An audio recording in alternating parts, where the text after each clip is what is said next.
তো এটা কমন বিষয়। আধা ঘন্টা পরে পরে এই যে এই কয়টা করে মাছ পড়ে, ধরেন 1 কেজি। আধা ঘন্টা পরে পরে 1 কেজি করে মাছ পড়তেছে। তো রোদ উঠছে কড়া রোদের মধ্যে কিন্তু এইরকম টাকি মাছ বা পুঁটি মাছ টাকি মাছ যা আছে এগুলো কিন্তু এই যে পানি শুকায় গেছে, সব উপরে দিয়ে লাফায় পড়বো। আর যে মাছগুলো লাভ না দেয় নিচ দিয়ে আসে তারা তো এই যে নিচে বাইর পাতা আছে, যা আমার ভিডিওতে আপনারা যা দেখেন ওই বাইরের মধ্যে লাগছে।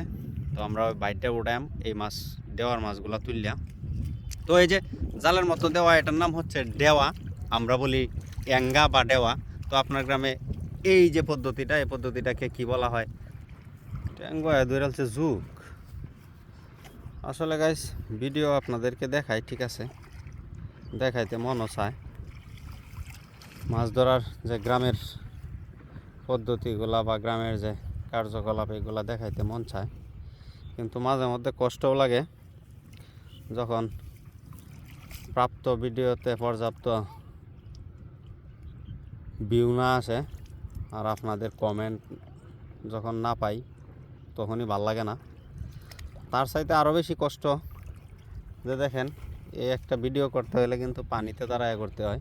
অলরেডি আমি পানিতে, তো পানিতে দ্বারা একটা ভিডিও করতে হলে পানিতে মাছ ছাড়া আরও অনেক কিছুই থাকে, আপনারা জানেন, যেমন সাপ থাকতে পারে বা যুক্ত, এটা কমন বিষয়। দেখেন মাছ তো অনেক সময় পায়ের মধ্যে যোগ ধরে, তখন ক্যামেরা যখন হাতে থাকে তখন যোগ ছাড়াইতে খুব কষ্ট হয়। তো এই যে কষ্টের বিষয়গুলো আপনাদের কাছে শেয়ার করলাম। তাছাড়া যে পদ্ধতিতে মাছগুলো ধরা হয়, যে বাইর